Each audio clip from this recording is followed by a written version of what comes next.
set of 9 videotapes provides an opportunity to share in a unique experience where Stafford Beer introduces an audience to the world of managerial cybernetics. The event took place over 5 days in July 1994 at the Falcondale Hotel near Lampeter in Mid Wales. It was organised by the Liverpool Business School at John Moores University, where Stafford is Honorary Professor in Organisational Transformation and a Senior Fellow. The aim was to provide a video learning resource by recording discussions between Stafford and an audience that had little or no previous knowledge of the subject. Over the course of the event, Stafford explains the development of the subject from the initial scientific discovery of cybernetics. Through his own development of managerial cybernetics, he introduces the tools and models that he has created to offer an alternative approach to conventional management practice. The resulting material embraces the key principles and models that have previously been introduced in his 13 books and referred to in many of his published papers. This is the first learning resource where all these have been brought together in one integrated way. Managerial cybernetics continues to be the only available scientific and coherent account of effective managerial practice. Stafford provides numerous anecdotes, applications and insights from the perspective of practitioner, manager and scientist.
The 6th session extends the basic model of management, operations and environment, called System 1, to the general case where you have multiple System 1s, each with their own distinctive focus.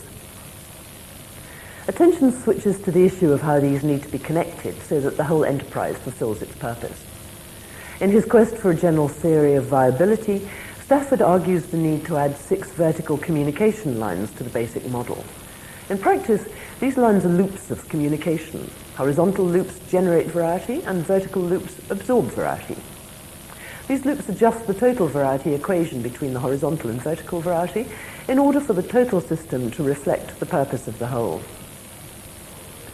This communication diversity contrasts sharply with the popular perception that all management communication should be sent down one command channel.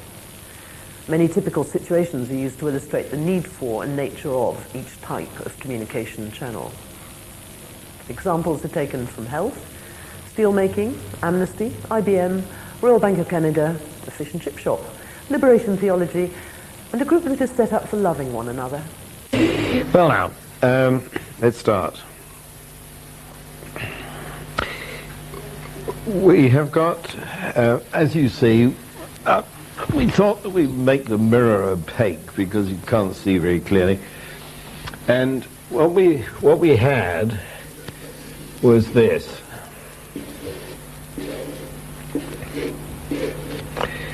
Right?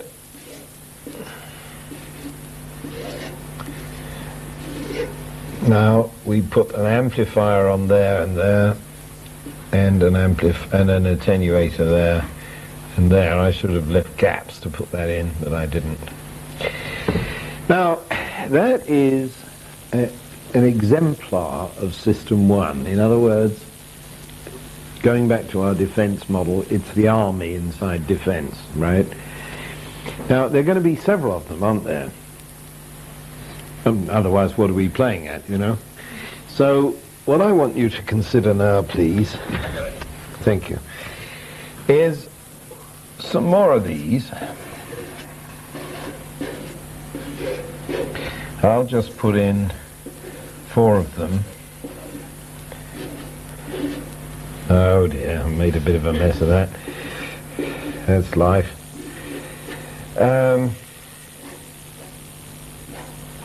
So this is a sketch now rather than a formal diagram. But you've got the idea.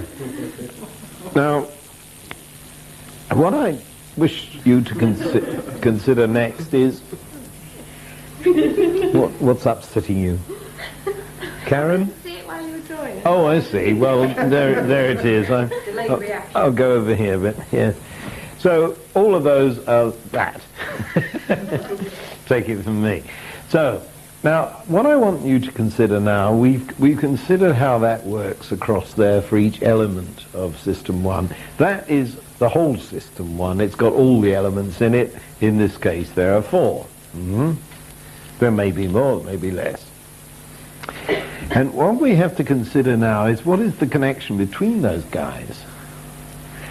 Now, there's likely to be a connection, isn't there? Because they're all part of the same enterprise, same organization, however we're defining this. And what is that connection? Now, one of them is already up there. Can you see what it is?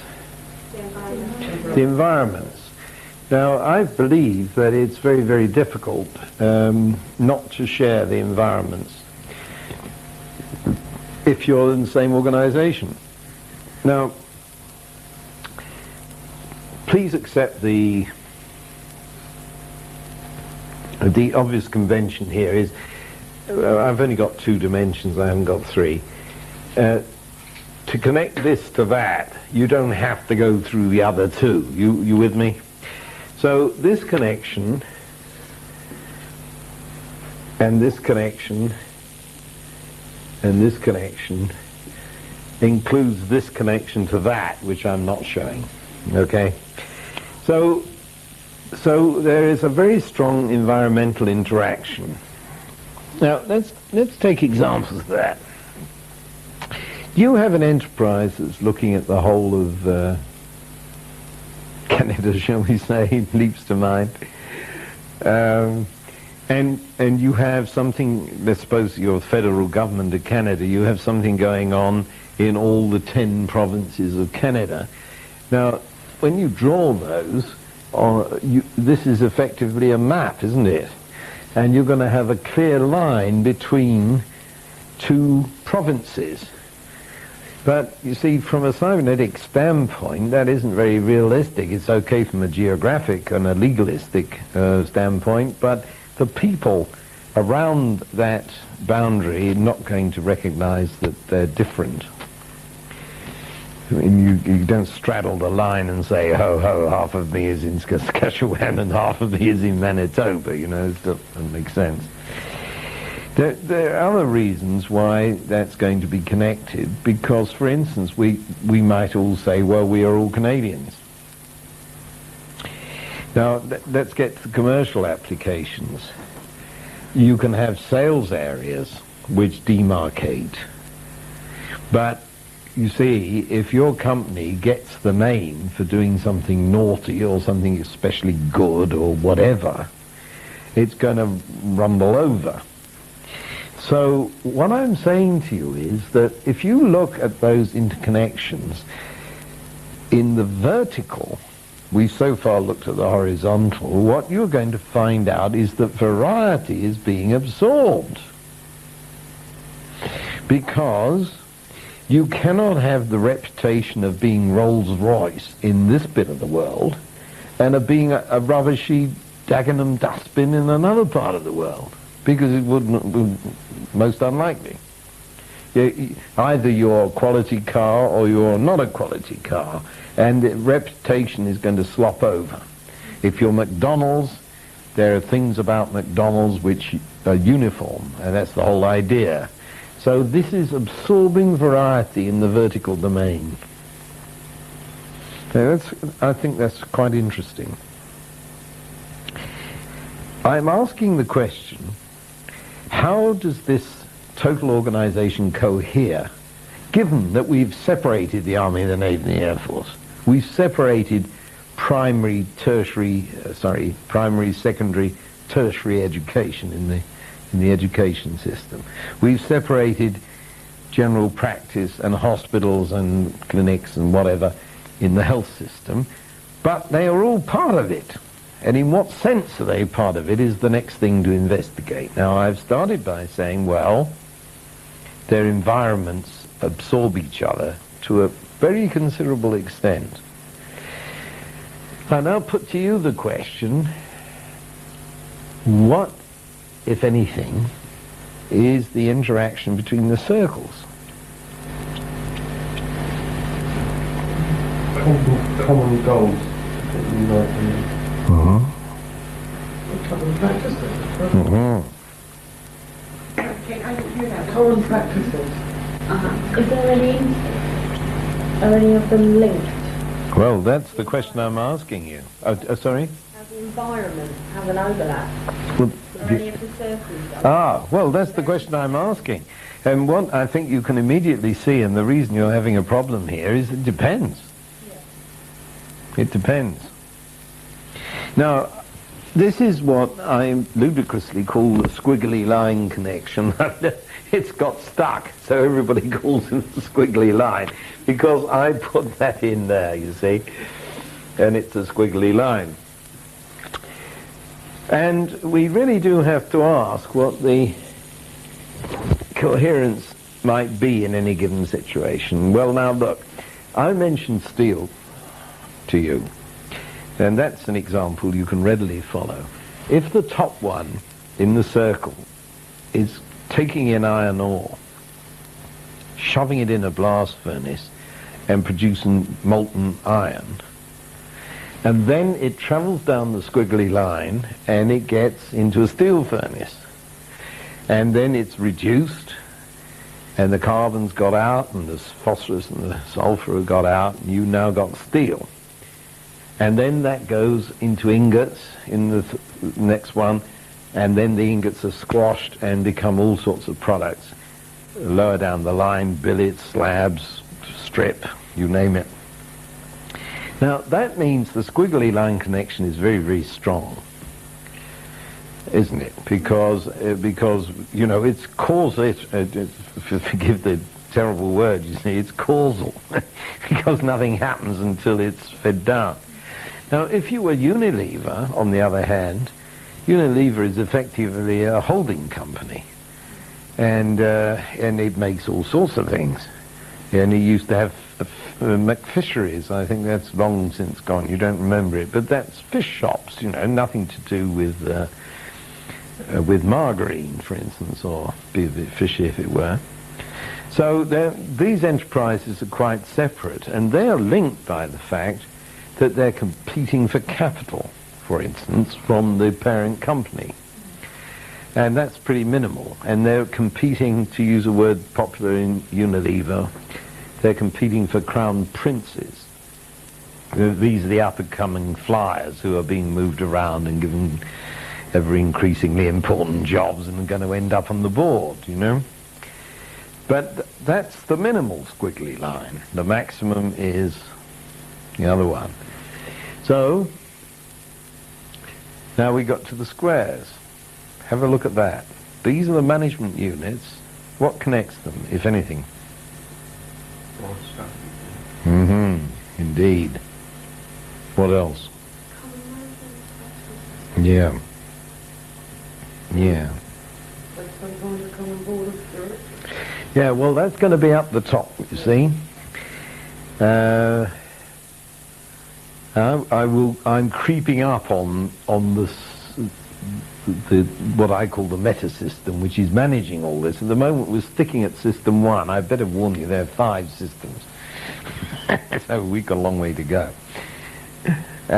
System 1 is defined, please remember, as what it is we're supposed to be doing.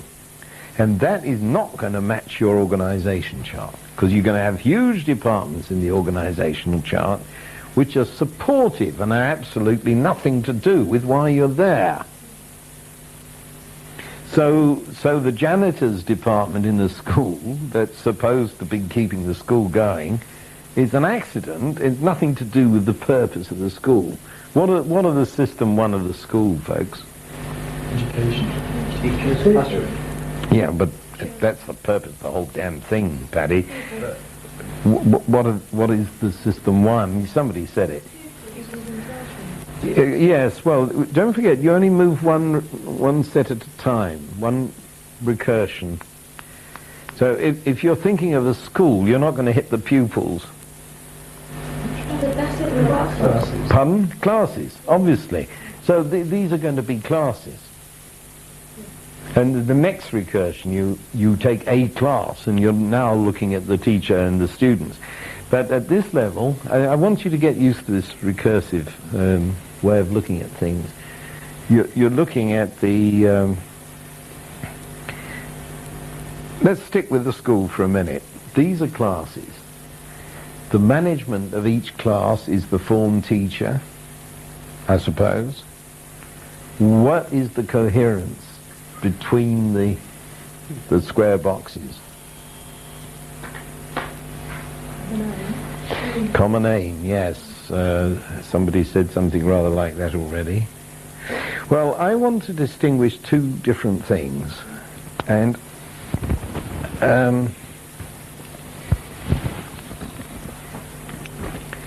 now, we know there's going to be something up top here. So this blue line and this red line are going to be the 2 things I want to talk about. Now, the red line, let's pick that because of the colour, is a sort of alarming colour.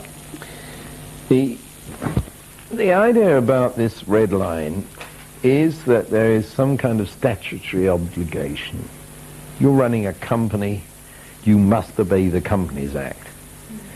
And if you don't, you see, right through the organisation, all the pieces of the organisation, if somebody is trading without enough money, if they're separate companies, let's say in a consortium of companies, and one of them runs out of money, it's disobeying the red line. So you've got legal restrictions, and you may have equally strong,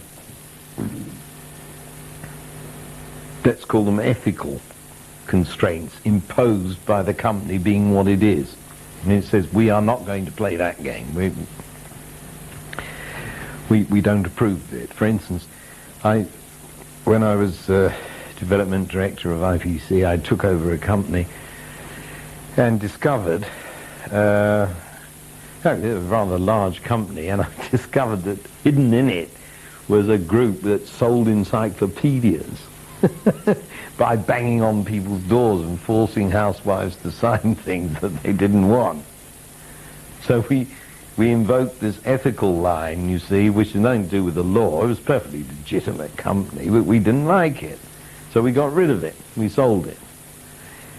So that is to impose legal and ethical requirements, and that is very strong stuff. So how much variety do you want to use up like that?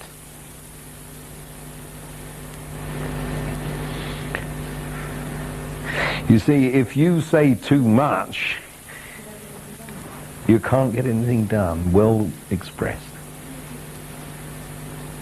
So we're running into a very interesting phenomenon here, which has to do, to be very abstract about it, about, I'm not making signs here, just warding off the devil or anything. We have the vertical and the horizontal all over the place, vying with each other, because this one is generating a lot of variety doing its thing, and this one is saying, just a minute, don't do that, we don't like it, or that's illegal. Yeah. So that's the red line. Now, I really want you to think about this, because it is, in my book, it is exactly what distinguishes one kind of organization from another kind. Let us suppose that the group of us in this room decided to rob a bank. We've already split up into groups. I forget who you are. You go and make a bomb. You could do that. You look after the transportation. We have to have the cars arriving at the right time, and we have to get the hell out of there at the right time, and it's got to be meticulous planning, otherwise we're all in jail together. What are you going to do? What's your group going to do? What, spend the money? Launder the money? Plan it? Yeah, well, launder the money is a good one. I mean, when you got the money, what the devil are you going to do with a bunch of bullion, you know?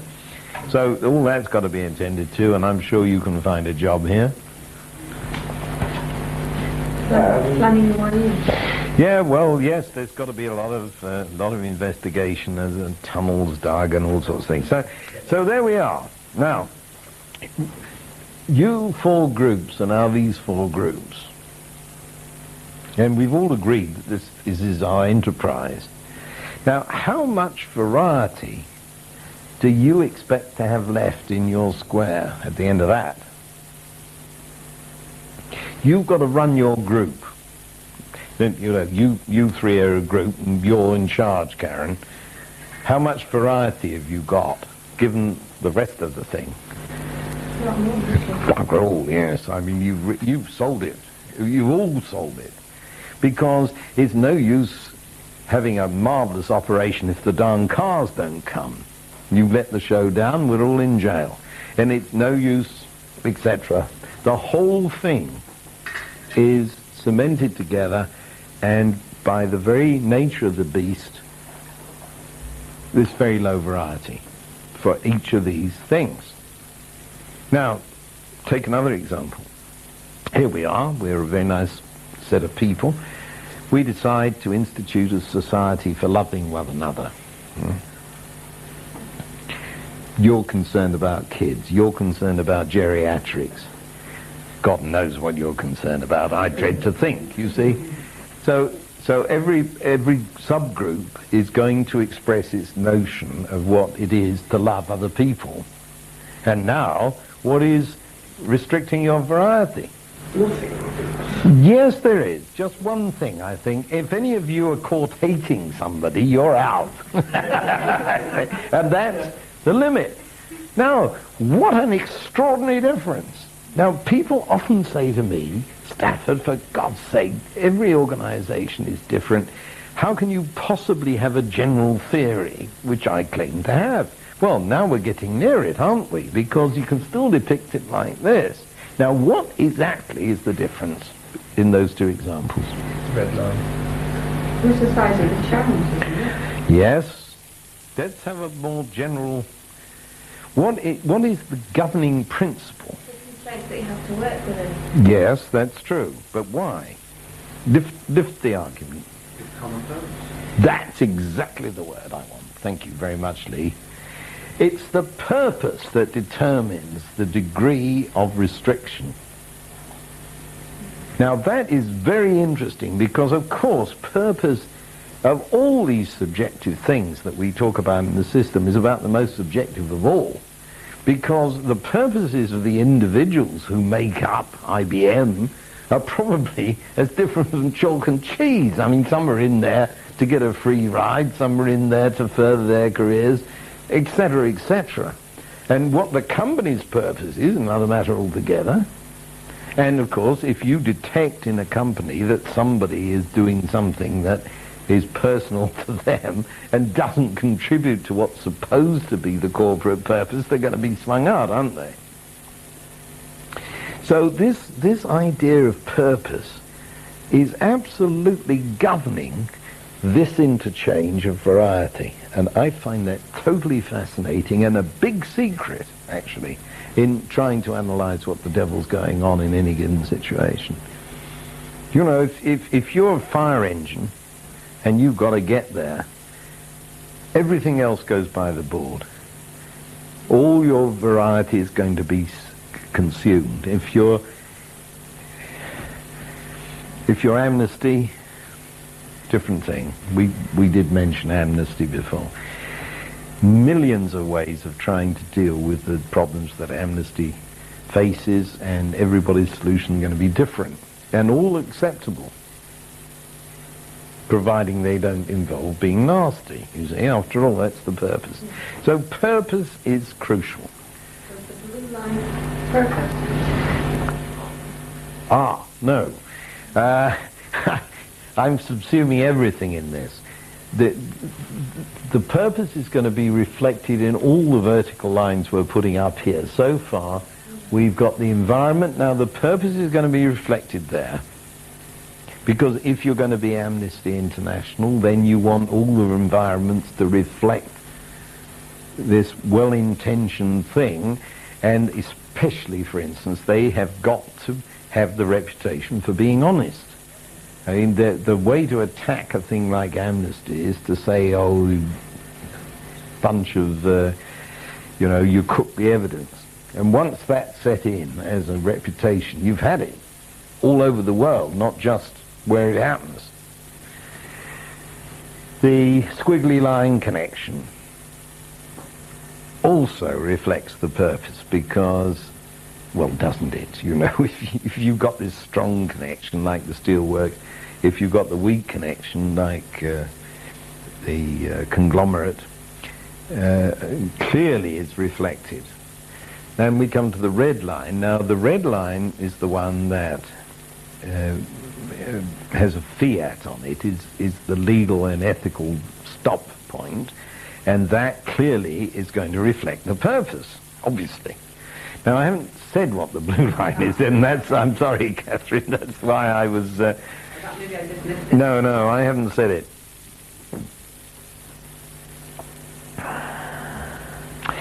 Let me say, first of all, that every line on my diagrams is actually a loop.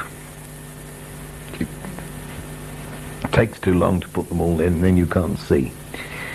Now, the blue line, because you see the red line comes down and says, don't do this, and then you have to go back and say, no, I'm not doing it, and you have to prove that. So that's actually a loop.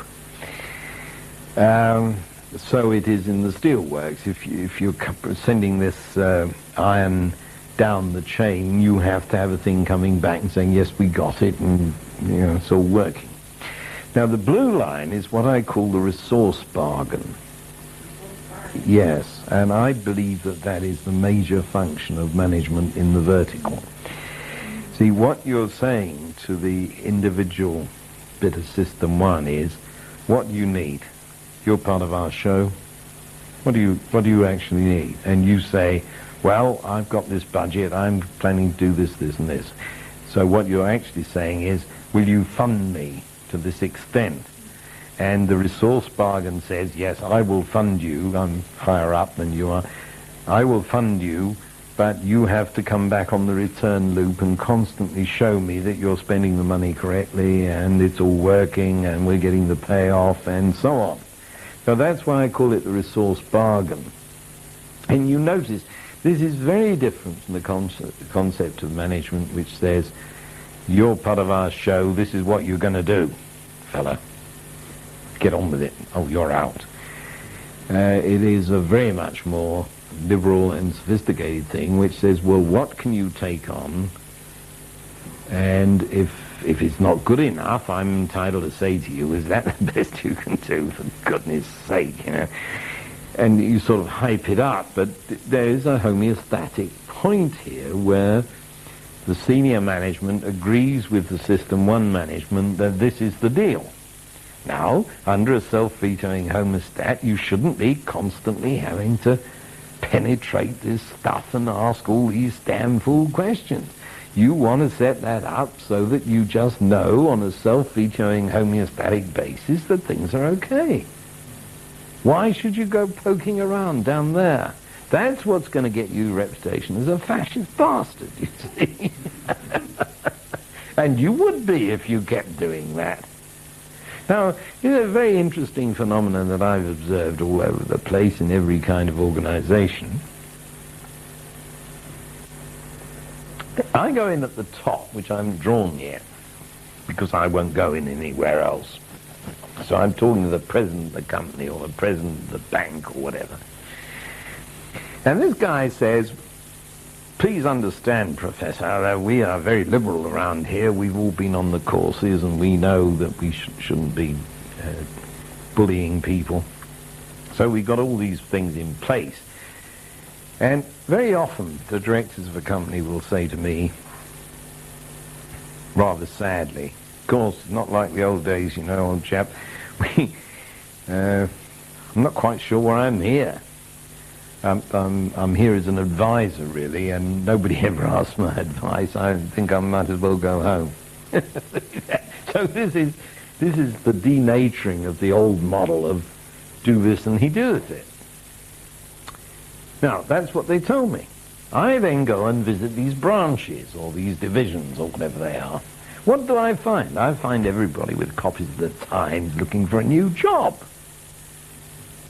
So I say to them, what's up? They say, oh, God, this place is dreadful.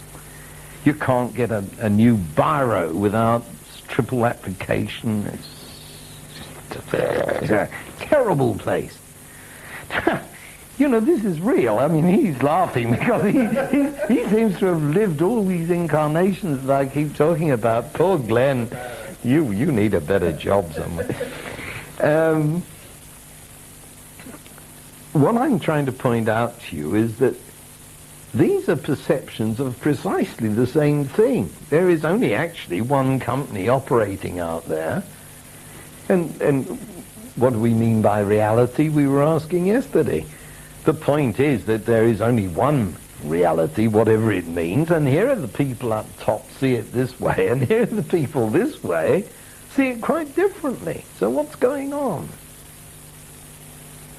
Perception is obviously very different, but what it means is, of course, that people are using up each other's varieties in ways that nobody suspects.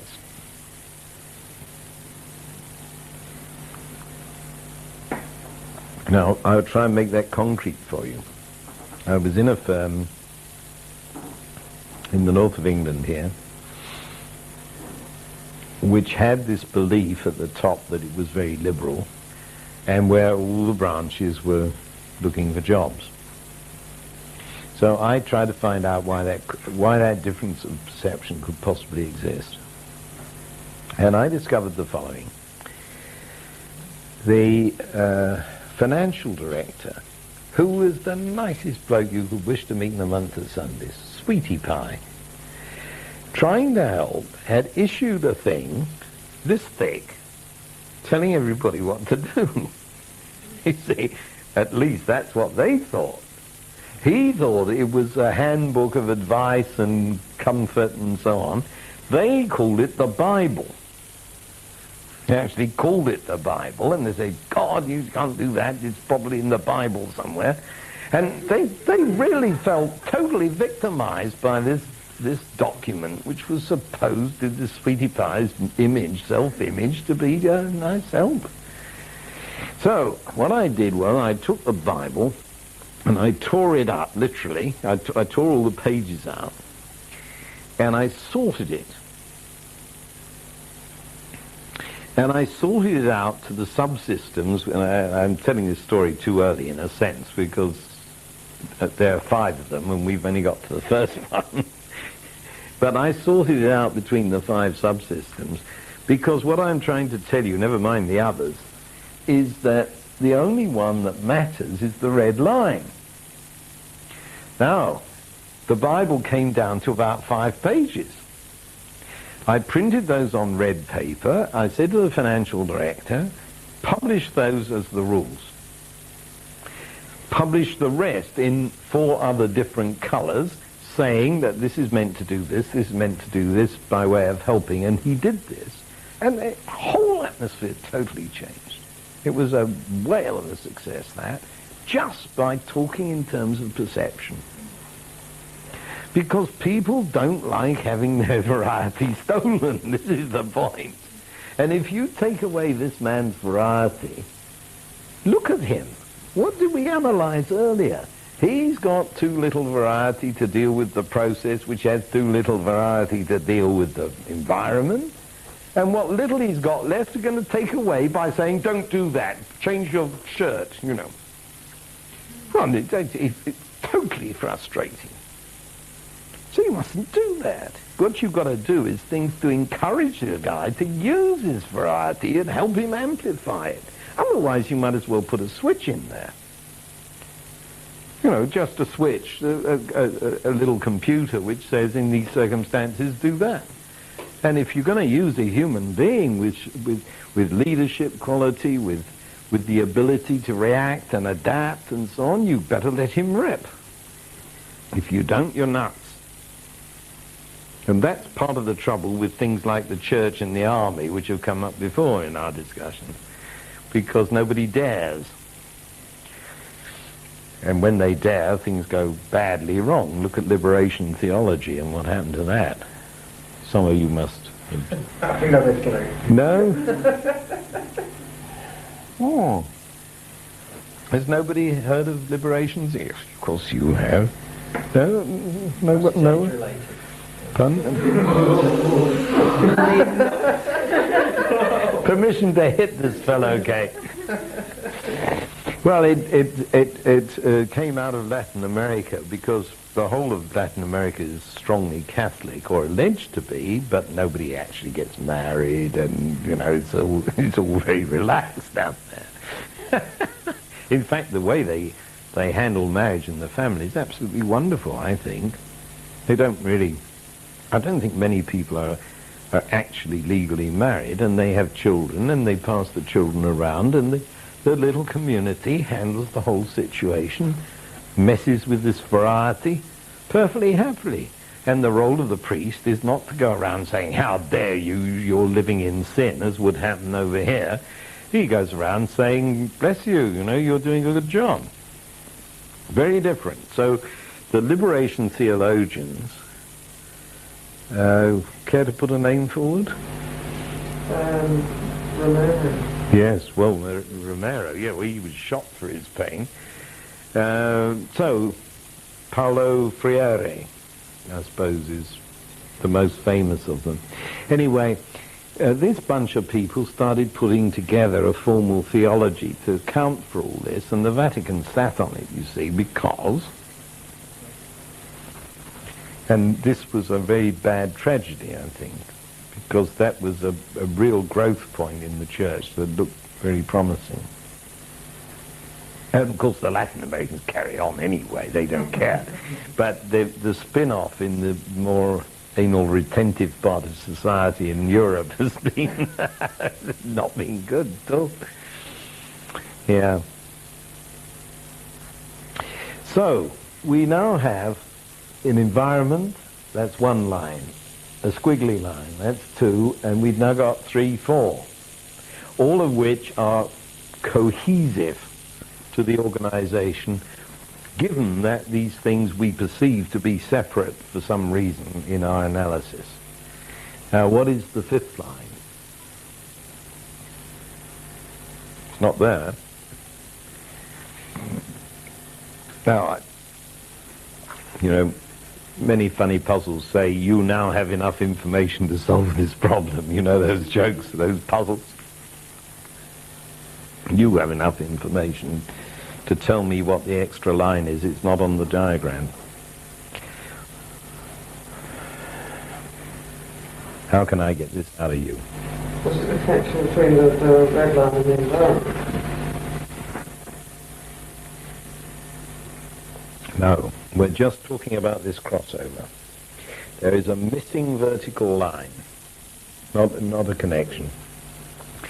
Look, we have been talking for some minutes about the generation of variety this away and the containment of variety this away. Now, how do we know they're going to balance?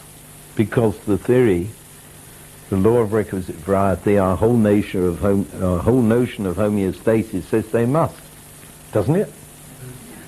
I mean, that is the masterstroke, that all that is going to be in balance. Well, how do we know it is?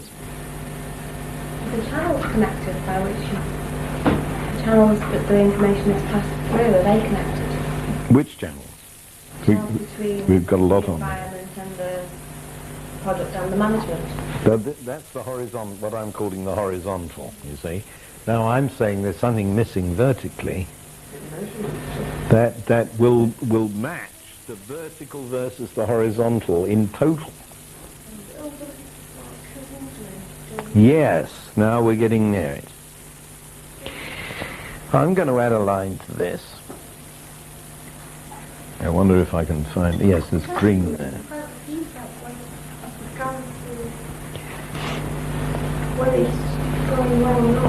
Well, yes, but you see, you can study the things we've already talked about, but what I'm pointing to is an overriding susceptibility that the vertical may not match the horizontal. There's nothing there that says it will.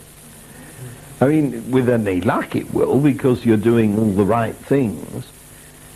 But supposing there's something left over. Well, excuse me, this line, which I'm putting in green, is there to accommodate any excess. This is to say that if the horizontal variety is greater than the vertical variety, you're going to get out of balance. And I want to put that line in to pick it up and correct it. Now I'm really stretching you here because I'm asking you to make it a hugely abstract judgment. But the interesting thing is that you go out into the so-called real world and you find this green line all over the place. And I want you to try and see what it is. Let's take the simple example. Simplest example is an ordinary little business that does things out here, you know, it makes some things or whatever. And there are all its lines. And we want to know... I don't want to feed you too much. Will anybody... I mean, I will if I have to, but somebody say something. What Petra was saying, that it is your feedback in the fact that it's telling you are things in balance, are things right. Right, that's true. That's true. Now that's true. So please work at that in your mind. If you're talking about excess, perhaps it's the amount of stock you carry. Mm-hmm. You produce too much. But that would only be... That would only deal with stocks. I'm trying to be very general here about this disbalance. There are things we do in a business which are exactly the green line, and I want you to try and realize what it is. An assessor to that's not actually involved, but in that great deal, an outside agent. Yeah, An appraisal. like a union. No, this is part of the system. It's part of the system. Is this something that will come into the system but will be held and used later? Could be. It can't be absorbed right now. Could be. Like an audit. It's the second time you got the exact word I was looking for. It's the audit. It's the thing that says, you see, if one of these guys is running amok, then there's going to be suppose one of these square fellows is making off with the funds, you know. He's a crook. How are you going to catch him? This rest of the system is not going to catch him, the one we've described, because it's working on the assumption that everybody's in this game together, not that somebody's going to go mad. That means that there's a whole bunch of variety going on in his strip of the horizontal system, and you've got to catch it. So the audit is supposed to catch it. But the thing there was mentioned by somebody that it needs to be an independent, I think they called it assessor rather than an audit. It needs to be an independent assessor. Well, it might be. You see, I already said, yes, maybe, you see. Right. Now, it can be an independent, but it can be internal. You can have internal audits. And, of course, it's not just money. It could be a green audit or a... Absolutely. Absolutely. Absolutely that. It could be anything that's going to pick up loose variety, is the point. What if the author came from the management, from the square box, and it's a square box who creates electric variety, then they wouldn't say this is electric variety anyway, would they? So it's still... They wouldn't say what, sorry? They wouldn't say, if they were the ones that were corrupt Yeah. in the first place, they're not going to say that they were corrupt, they'd just carry on making it look like... They'll do their best. But the point of the audit is to catch them. If they're doing the audit, or someone from... Oh, no, look, the green line. If one of these people is running amok, the green line's coming down from upstairs. They're not in control of that. Yeah, but what she's saying is the person from the green line doing the audit, they could be corrupt. Oh, they could be, yes. You can buy anybody off in the limit. But what we're looking at is a structure that's supposed to work. So these kind of policing activities are supposed not to be corrupted. They may be, and we can examine all the consequences of that, and there's plenty of it going on, obviously. But the principle here is to use up any surplus variety.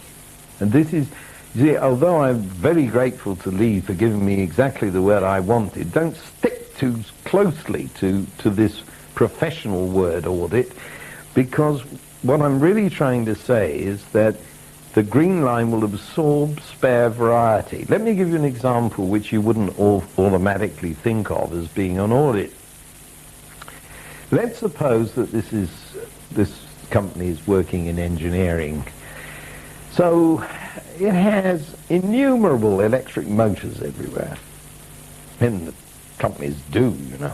You can't move for electric motors if you start thinking about it, because practically everything has a motor in it. And they're all different, because the people on the horizontal lines have bought this kind of motor because they like it and because it suits them and because. And another line horizontally has bought a different lot of motors.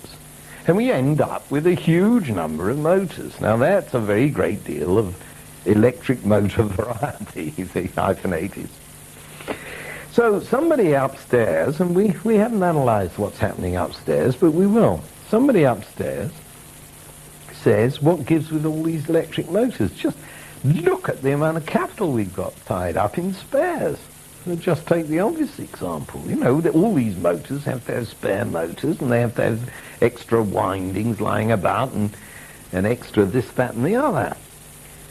So somebody upstairs says all this variety.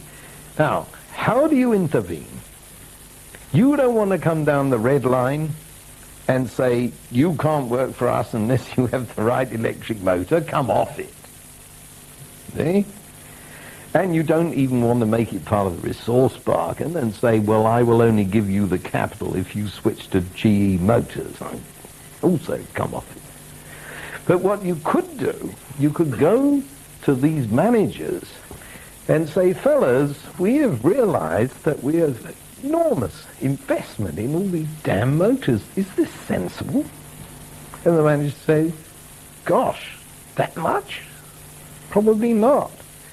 So, upstairs says, we will come down, if you agree, we will come down the green line. Now notice where I've put it. And we will go straight into your process, given that we have your prior permission as the manager, which is correct. We will conduct a survey of all the electric motors. And that's not going to infringe on your authority as the manager, because you have just agreed that's a good idea. They come up now with a report. Now this is probably work-study department of the whole organization, going to come out with a report saying, this is our recommendation. We need a variety of electric motors, but not this much. And if we agreed this policy, it looks to us as if all the managements are going to be satisfied, and we will cut our investment in all this crap by 2/3. Now that isn't to steal the authority and the variety off the manager if he's agreed to it and if he likes the answer. Now we've really soaked up some spare variety, is what I'm saying. So that is a sort of audit, isn't it? But it doesn't have the overtones of the financial audit where you're looking for crooks, probably. anything like that, Kate very wisely said a green audit. I mean, you can look in there and say, what are we generating that is environmentally unfriendly? You can do any of these things, and please see them as part of the balancing of the total homeostatic equilibrium of the whole show. And if we do that, we don't get the unease that is generated by things being out of balance and nobody's recognized. There are now statutory audits on that respect as well now with new legislation, particularly the health and safety and the European Council. That red line is getting fatter and fatter by the month. That is true, and it shouldn't and needn't, is my message there. The more you cram onto the red line, the less people feel free to strut their stuff. You're reducing their really needful variety to do their job properly, and they get more and more frustrated. And this is what we call bureaucracy gone amok, and that's what's been happening in Brussels. I absolutely agree with you. And there's so much better ways of handling it. Now, the kind of thing that a clever work-study department or a production engineering department can do on that line, clever accountants can behave in that sense financially, and the green thing and everything else. Another that occurs to me, and of course in a free conversation like this, nothing I say is to be regarded as exhaustive, you know. I'm just trying to bring points out. One of them that is very important is the audit, to use that word with the quotes on it, of managerial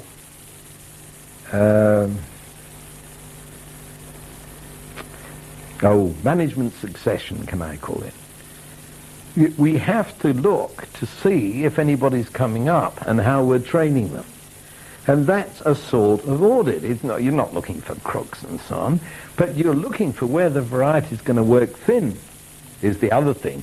And it's common to find that a bunch of cronies have been running a show, and they're all suddenly becoming 65 together, and there isn't anybody in sight. When a lot of companies run appraisal systems for their employees. They do, and that's it. That's the green line. Yeah. That's a positive thing to keep everything in check.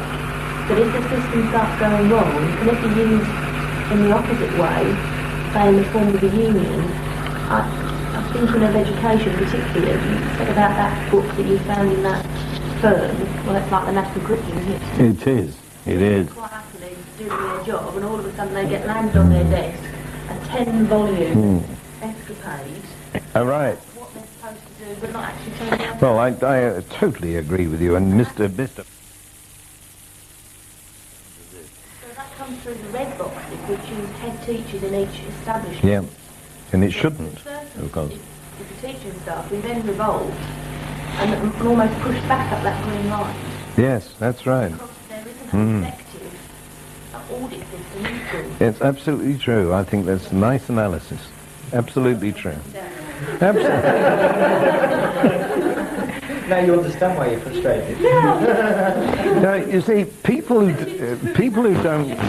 Sorry. Why can't they go back to the square box? Why have you got time? Well, that's a very interesting question, isn't it? You see, the square box route, this one, is an attenuator by definition, because the management haven't got time.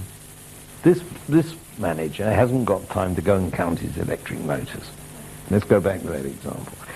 The Central Work Study Department, given permission to walk into the works and count electric motors, can do so.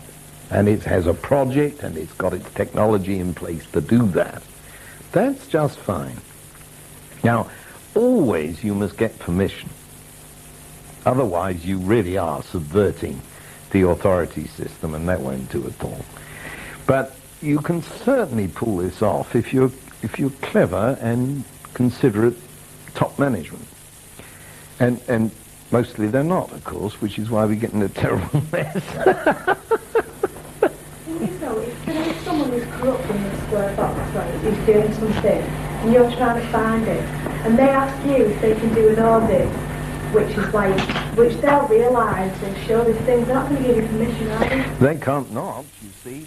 You're taking the case where one of the whole lines is corrupt, right?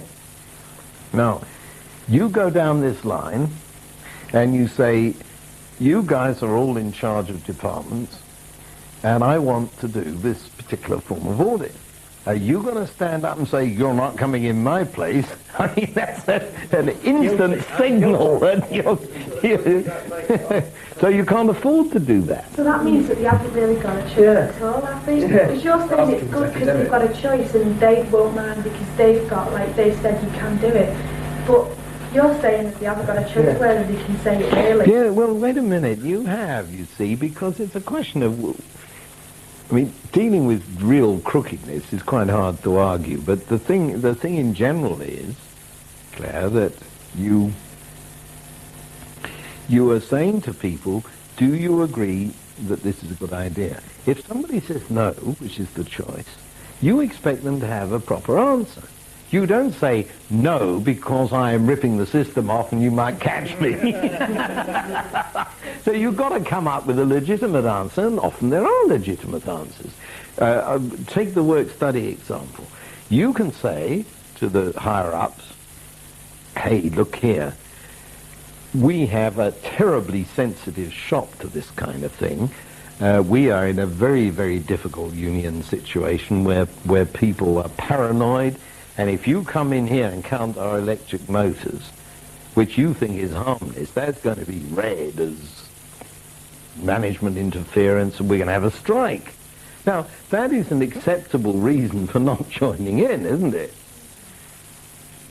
Now, if people are actually crooks, then it becomes very interesting how you're handling the variety. Now, I was called in by the Royal Bank of Canada to look at their security system. I spent one day doing it and resigned the contract. I said, God knows, this thing is like, you got to drive a coach and horses through this thing, and you all seem to think you've got a clever system. I won't be responsible for this, and I didn't. I wasn't. And none of you picked up, or at least none of you mentioned, in the paper this morning, 40 ways to rip off a bank's cash system. You didn't say it this morning. Oh. What an excuse. Yes, well, I mean, this is what's bound to happen. And I would think that financial skullduggery using electronics is probably at least 100 times what anybody thinks it is. Because they're so much cleverer than the management. You know, management's strutting around there in suits saying this, that and the other, and there are all sorts of hackers out there about 15 years old and into the system. Oh boy. Jane, I'm overcome, excuse me. How do you go back to these motors? How do the people know to ask the question about looking at motors? Well, somebody, probably, I'm often criticising accounts departments, but probably somebody's noticed the amount of capital that's tied up in the spares, you see. And they say, do we really need to tie up all this capital? So it could be any good in the organisation? Oh, yes. This is why I'm so interested in the Green Line. And I will give it a name later, but I've got ahead of myself and I can't give you the name. It's System 3 Star, and we haven't even got System 2 yet. So this line, I want you to recognize, because it balances the whole thing, is in many ways, the most interesting thing, because, you see, people are willing to talk about audits, that's a word they know. They're willing to talk about work-study department, they know about that. They are absolutely incapable of discussing the residual balance of variety in a homeostat, because they don't know what the hell you're talking about. But that is what the Green Line's about. Now, I have written all these books. There are people in universities all over the world teaching that the Green Line is the audit channel. And rayifying it, I gave you that word yesterday, turning it into something solid, raise the thing. When they shouldn't, they should be perceiving it in this about purpose, is that it is the purpose of the totality. And it pervades everything. So it's not a question of the green line having purpose. The organization has purpose. The attempt to give a mission statement is an attempt to say what that purpose is, and we've already seen why that doesn't work. What is really going to determine the purpose is the ethos that the top management manages to create in the place. Are we an ethical show? Do we care about the environment and so on? Now, all the big oil companies have whole departments now working on the green thing, making films, proving they're not spoiling the environment and so on. And that's enough, isn't it? So long as you can con everybody into thinking that that's okay, you can go and spoil the environment till you're blue in the face. Now, where is the actual purpose here? The actual purpose is to rip off the planet. And what you're doing is putting dressage on that to make sure that you're not caught. Well, that isn't a green line. Oh, damn it, I would have to use green, wouldn't I? Sorry. That isn't this line. This line is a genuine contributor to adjusting the total variety equation between the vertical and the horizontal in order to reflect the purpose of the whole. How's that? Now, you apply that criterion to most of the things that we've mentioned here, and you're entitled to go and hang yourself. I mean, the EEC was mentioned. We've already destroyed the EEC in this conversation, if you think about it. Everything they're doing is precisely wrong by these criteria. Gotta be. They're using the red line when they should be using other lines. The sense of purpose is all over the place. You've got Britain opting out of the social chapter, which is lunatic. And yesterday's paper is saying we're going to suck them back in, which probably made you a purple fit. I mean, this is no way to run a fish and chip shop, never mind the whole of Europe. By the way, I meant to say yesterday, and I didn't, the number of variables in the black box of running a fish and chip shop is greater than generates variety, and I've tried to prove this, greater than the world's capacity of computers to deal with variety. Now there's a thought. You know, variety is one hell of a thing. It just proliferates all over the place. And our job in management is to contain it somehow or another, without being fascist bastards and without being silly and allowing the individual in our organization to blossom as a person. We've no idea how to do this. The whole of Western society is now in glut with trainers who are trying to do this kind of thing, and enormous salaries, I note. And they're providing nostrums and putting people through courses. This is the only course I know of, folks. It is actually inviting you to think. That's my secret. But nobody likes it very much. You're a very nice crew. You're willing to have a go. But most of courses are sitting there being told that this is the latest way of doing things. And what the hell good is that? Teaching is as well, basically. Well, yes, I'm afraid so, which is terrifying. Can you just remind me again, I can remember what all the other lines in the diagram were, I've forgotten now what the blue line is. The blue line is the resource bargains.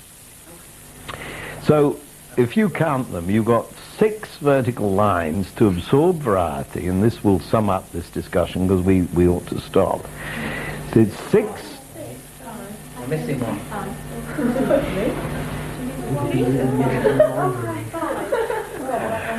I haven't got to system 2, I do apologize. We haven't got time tonight. System 2 is the 6. Forgive me, just put that on the slate. I'll deal with that in the morning. Yes. these lines, which are 5 at the moment and will be 6, are ways of absorbing variety, and most people's perception of management is it's all on the red line. No wonder then that people are looking for jobs. Right? Can we close on that note? It's powerful. Sorry, can I just ask you what Oh, is she those funny? colours? It's not really a very important thing, but just so we know, is it always the blue line and the red? No, it's what I had to hand. Oh, I just wondered if that's what they were called. No. I ever talked to them about cybernetics and I see the blue line. No, it's system...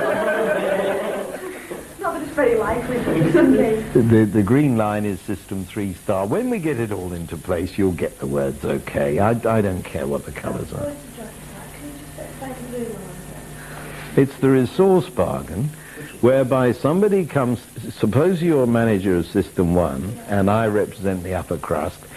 I am saying to you, Jane, what do you need to make your department effective? And you say, well, I've got to have a new computer and I need 6 more staff and so on. And here's my budget.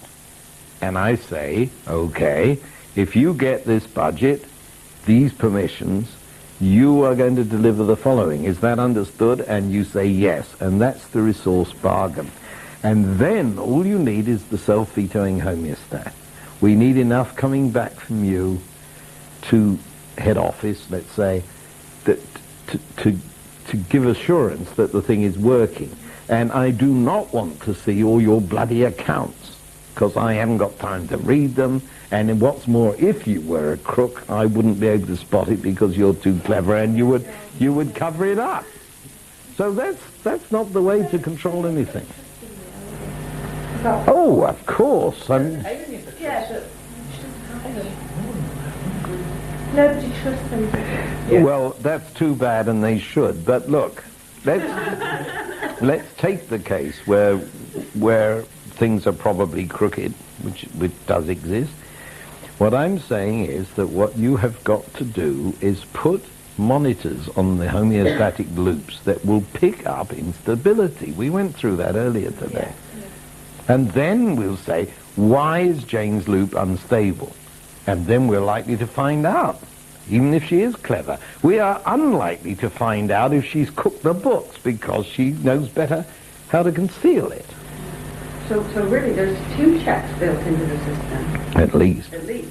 Well, that we've learned about so far. And that's the green line and these monitors on the...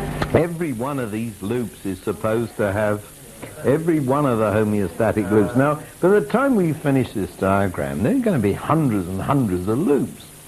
And you can't examine them all, you see.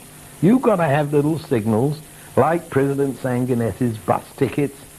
Just be clever about it, you know.